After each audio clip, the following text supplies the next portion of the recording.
বিসমিল্লাহির রহমানির রহিম। আন্তর্জাতিক শ্রমিক দিবস উপলক্ষে বাংলাদেশ জাতীয়তাবাদী শ্রমিক দল আয়োজিত আজকের এই জনসভার সম্মানিত সভাপতি, মঞ্চে উপস্থিত বাংলাদেশ জাতীয়তাবাদী দলের সম্মানিত মহাসচিব জনাব মির্জা ফখরুল ইসলাম আলমগীর সহ উপস্থিত সম্মানিত স্থায়ী কমিটির সদস্যবৃন্দ, মঞ্চে উপস্থিত বিভিন্ন পর্যায়ের নেতৃবৃন্দ, আমার সামনে উপস্থিত প্রিয় ভাই ও বোনেরা, শ্রমিক ভাই ও বোনেরা, আসসালামু আলাইকুম। আন্তর্জাতিক শ্রমিক দিবস উপলক্ষে আমি প্রথমেই বাংলাদেশ সহ সারা বিশ্বের শ্রমজীবী, কর্মজীবী মানুষের প্রতি জানাই একান্ত শুভেচ্ছা এবং ভালোবাসা।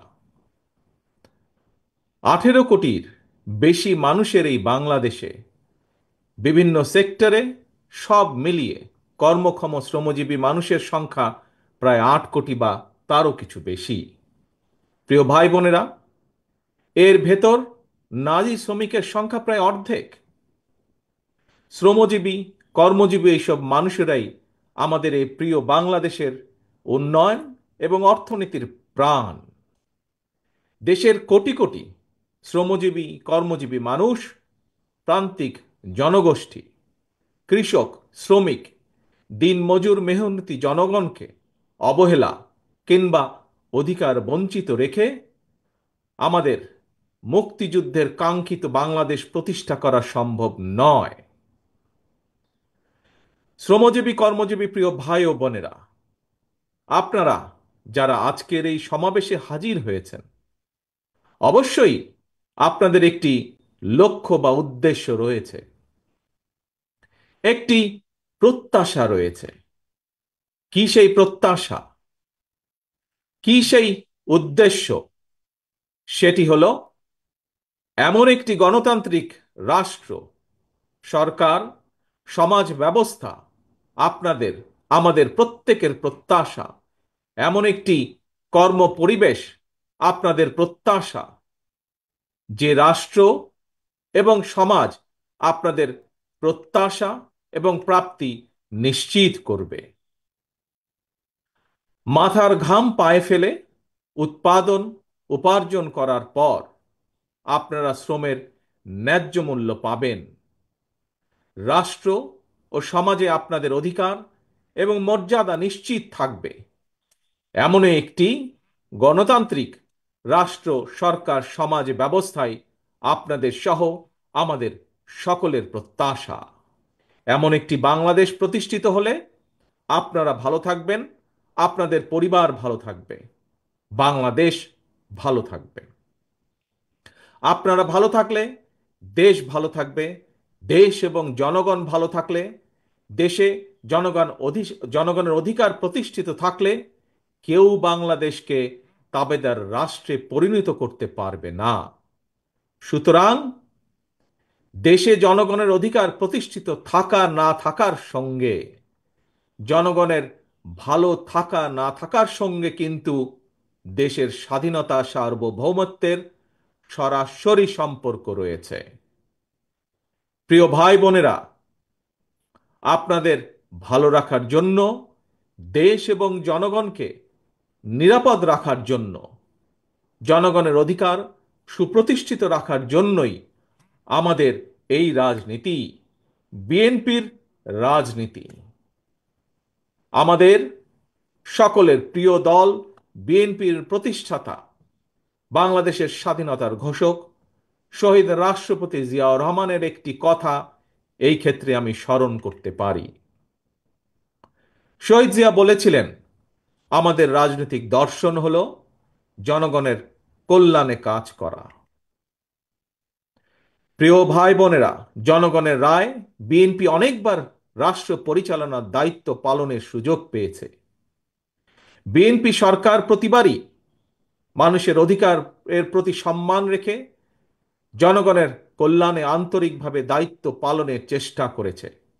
এ কারণেই কিন্তু বিএনপির নেতাকর্মীদেরকে কখনোই দেশ ছেড়ে পালিয়ে যেতে হয়নি। প্রিয় ভাই ও বোনেরা, গত দেড় দশকে স্বাধীন বাংলাদেশকে পরাধীনতার শৃঙ্খলে আবদ্ধ করে ফেলা হয়েছিল। দুর্নীতি, দুঃশাসন চালিয়ে পলাতক স্বৈরাচার জনগণের স্বাধীনভাবে বাঁচার অধিকার, ভোটের অধিকারকে কেড়ে নিয়েছিল, জনগণকে করেছিল ক্ষমতাহীন। হাজারো শহীদের রক্তের বিনিময়, বীর জনতার গণ অভ্যুত্থানে 5ই আগস্ট ফ্যাসিবাদের পতন ঘটেছে। কিন্তু ফ্যাসিবাদের পতন হলেও আজও জনগণের গণতান্ত্রিক রাজনৈতিক অধিকার এখনো সম্পূর্ণভাবে প্রতিষ্ঠিত হয়নি। এবং এ কারণেই শ্রমজীবী, কর্মজীবী মানুষ এখনো তাদের নির্বাচিত প্রতিনিধিদের মাধ্যমে নিজেদের দুঃখ দুর্দশার কথাগুলো সরকারের কানে পৌঁছে দেওয়ার সুযোগ পাচ্ছে না। প্রিয় ভাই বোনেরা, এক্ষেত্রে আমি আপনাদের সামনে একটি উদাহরণ তুলে ধরতে চাই। আপনাদের নিশ্চয়ই সকলের কম বেশি জানা আছে, এবছর আলু চাষের সঙ্গে যারা জড়িত ছিলেন আপনারা সকলেই কম বেশি জানেন, দেশে কিন্তু এবছর বার্ষিক চাহিদার চেয়েও বেশি আলু উৎপাদিত হয়েছে। আলুর বাম্পার ফলনের কারণে কৃষকের মুখে কিন্তু হাসি ফোটার কথা ছিল। অথচ আলু উৎপাদন করে কৃষক ভাইরা এখন বিপাকে পড়েছে। একদিকে আলু উৎপাদনের খরচ ছিল দ্বিগুণ, অপরদিকে উৎপাদিত আলু সংরক্ষণ করতে গিয়েও কৃষক ভাইদেরকে দ্বিগুণ খরচ গুনতে হয়েছে। শিল্প কারখানা, গার্মেন্ট সহ প্রতিটি সেক্টরেই শ্রমজীবী কর্মজীবী মানুষদেরকে এই ধরনের বহুবিধ সমস্যা মোকাবেলা করতে হচ্ছে। আরও একটি বিষয় আপনাদের সামনে আমি উল্লেখ করতে চাই, সেটি হলো ফ্যাসিবাদী শাসনের অবসান হওয়ার পর এবছর রমজান মাসে নিত্য প্রয়োজনীয় দ্রব্যমূল্য তুলনামূলকভাবে সহনীয় ছিল। এজন্য আমরা আমাদের দল এবং জনগণের পক্ষ থেকে অন্তর্বর্তীকালীন সরকারকে ধন্যবাদ জানাই। কিন্তু প্রিয় ভাই বোনেরা, রমজান শেষ হওয়ার সাথে সাথেই পুনরায় চাল তেলের দাম বাড়িয়ে দেওয়া হয়েছে। চাল তেলের দাম বেড়েছে, কিন্তু মানুষের আয় রোজগার কিন্তু বাড়েনি। তাহলে জনগণ এখন তাদের এমন ভোগান্তির কথা কার কাছে, কোথায়, কিভাবে বলবে? প্রিয় কৃষক, শ্রমিক ভাই ও বোনেরা, দেশে এখন প্রতিনিয়ত সংস্কার নিয়ে শোরগোল চলছে। গণমাধ্যমের খবর কিংবা টিভির টকশো সবখানেই সংস্কার নিয়ে আলোচনা। কিন্তু সংস্কারের যে এই এত কর্মযজ্ঞ চলছে, এই কর্মযজ্ঞে দেশের শ্রমজীবী মানুষের কণ্ঠস্বর কোথায়? কৃষক শ্রমিকরা তো গ্রামীণ অর্থনীতির মূল চালিকা শক্তি। তাহলে তারা কোথায়, কার কাছে, কিভাবে তাদের সমস্যা সম্ভাবনার চিত্র তুলে ধরবে? কে তাদের প্রতিনিধি? রাজনৈতিক দলের প্রতিনিধি হিসাবে আমরা মনে করি প্রান্তিক জনগোষ্ঠীর দুঃখ দুর্দশা সমস্যা সম্ভাবনার কথাগুলো যাতে রাষ্ট্র এবং সরকারের কানে পৌঁছে, এই জন্যই জনগণের প্রত্যক্ষ ভোটে নির্বাচিত জনপ্রতিনিধি, নির্বাচিত জাতীয় সংসদ এবং নির্বাচিত সরকার প্রয়োজন। কারণ জনগণের প্রত্যক্ষ ভোটে নির্বাচিত প্রতিনিধি, নির্বাচিত সরকার অবশ্যই জনগণের কথা শুনতে বাধ্য।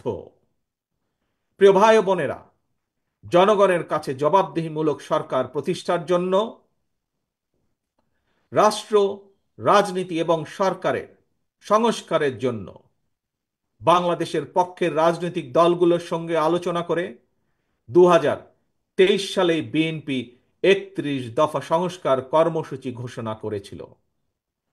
সংস্কার কর্মসূচি নিয়ে বর্তমানে বিএনপি সারা দেশে জনগণের বিভিন্ন শ্রেণী পেশা জনগণের সঙ্গে সংলাপ করে চলছে। পাশাপাশি সংস্কার কর্মসূচি বাস্তবায়নে বিএনপি অন্তর্বর্তীকালীন সরকারের সাথেও আলোচনা করছে। কারণ রাষ্ট্র রাজনীতির গুণগত পরিবর্তনের জন্য যেমন সংস্কার প্রয়োজন, একইভাবে জনগণের রাজনৈতিক ক্ষমতা নিশ্চিত করার জন্য, জনগণের ভোটের অধিকার প্রতিষ্ঠার জন্য প্রয়োজন নির্বাচন। বিএনপি মনে করে সরকার এবং নির্বাচন উভয়টি প্রয়োজন। অন্তর্বর্তীকালীন সরকারের প্রতি আহ্বান, আপনারা একটু সতর্ক থাকবেন। অন্তর্বর্তীকালীন সরকারের একটি অংশ সংস্কার এবং নির্বাচনকে মুখোমুখি দাঁড় করিয়ে ফ্যাসিবাদ বিরোধী রাজনৈতিক দলগুলোর মধ্যে সুপরিকল্পিতভাবে বিরোধ উস্কে দিতে চায়। গণতান্ত্রিক আমি জনগণের মনে এ ধরনের বিশ্বাস জন্ম দিতে শুরু করেছে। তাদের কাছে আমাদের আহ্বান, স্বল্প মেয়াদী এবং দীর্ঘমেয়াদী সংস্কার প্রস্তাবনা প্রণয়ন করুন।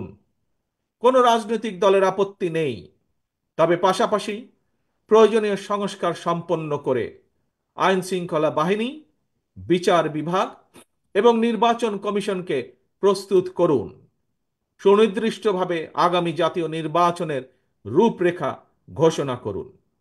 অন্তর্বর্তীকালীন সরকারের কর্মপরিকল্পনার পথনকশা গণতান্ত্রিক আমি জনগণের সামনে সুস্পষ্ট থাকলে জনমনে সন্দেহ সংশয় কেটে যাবে। প্রিয় দেশবাসী, ফ্যাসিবাদ মুক্ত বাংলাদেশে জনগণের ভোটে জনগণের কাছে জবাবদিহিমূলক সরকার প্রতিষ্ঠার জন্যই বিএনপি সহ বাংলাদেশের গণতান্ত্রিক রাজনৈতিক দলগুলো অন্তর্বর্তীকালীন সরকারকে নিঃশর্ত সমর্থন দেওয়া অব্যাহত রেখেছে। তবে গণতান্ত্রিক আমি জনগণ মনে করে অন্তর্বর্তীকালীন সরকারের প্রতি অনির্দিষ্টকালের জন্য সমর্থন অব্যাহত রাখা যৌক্তিক নয়।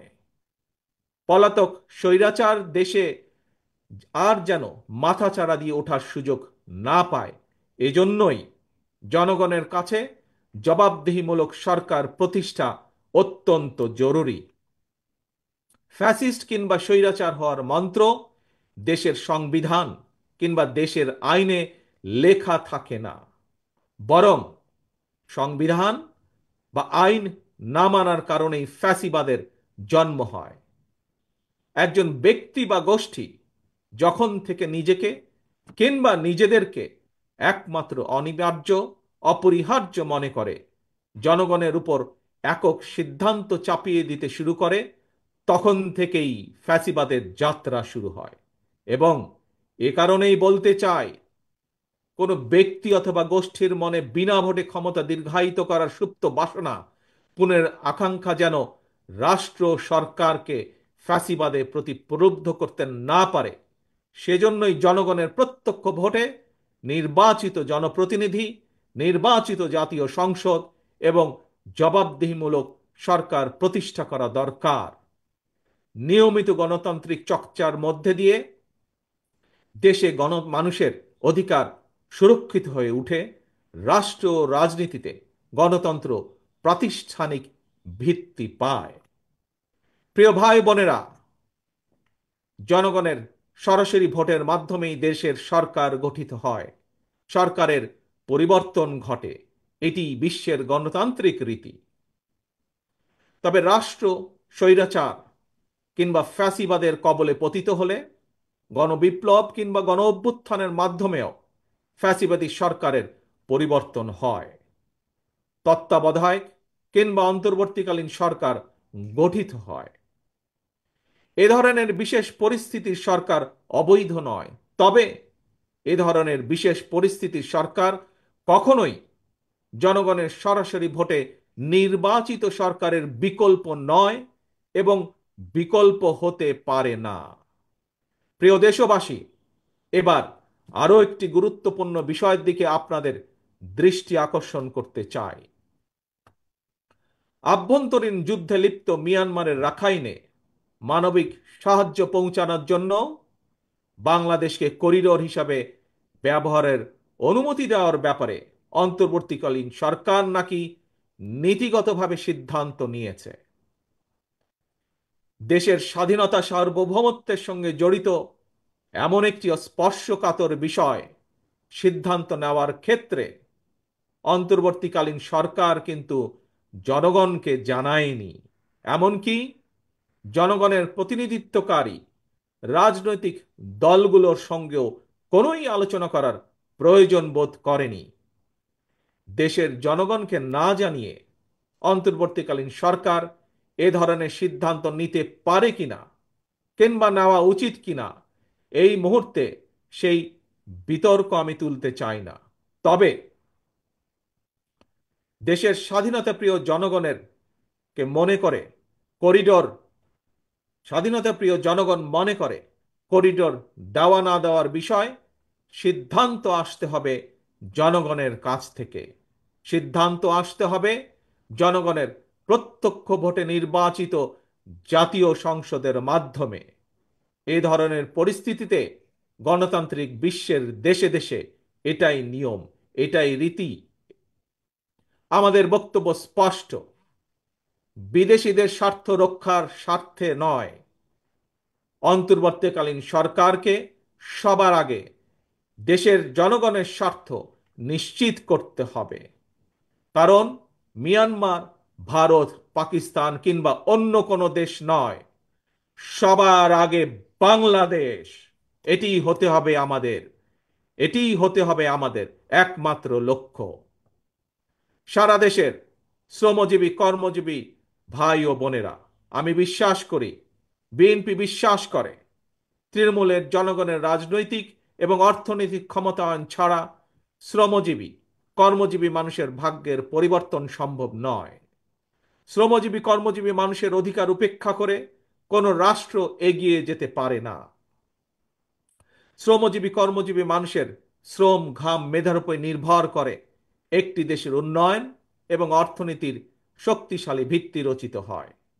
প্রিয় দেশবাসী, 1971 সালের অর্জিত মুক্তিযুদ্ধের বাংলাদেশ, 75 সালের 7ই নভেম্বরের আধিপত্যবাদ এবং তাবেদার মুক্ত বাংলাদেশ, 90-এর স্বৈরাচার মুক্ত বাংলাদেশ, 2024-এর 5ই আগস্টের ফ্যাসিবাদ মুক্ত বাংলাদেশ। দেশের ইতিহাসের প্রতিটি বাঁকে জনগণের একটি সুমহান আকাঙ্ক্ষা। কি সেটি? সেটি হচ্ছে একটি বৈষম্যহীন, নিরাপদ, মানবিক, গণতান্ত্রিক বাংলাদেশ বিনির্মাণ। আজকের এই বিশেষ দিনে দেশের কৃষক, শ্রমিক, মেহনতি মানুষ দল, মত, ধর্ম, বর্ণ নির্বিশেষে দেশের গণতন্ত্র প্রিয় জনগণের প্রতি আহ্বান, কোনো উস্কানি কিংবা অপপ্রচারে বিভ্রান্ত হবেন না। 71-এর মুক্তিযুদ্ধ থেকে আজ পর্যন্ত সকল শহীদদের কাঙ্ক্ষিত বাংলাদেশ প্রতিষ্ঠার জন্য আসুন আমরা ঐক্যবদ্ধ হই, ঐক্যবদ্ধ থাকি।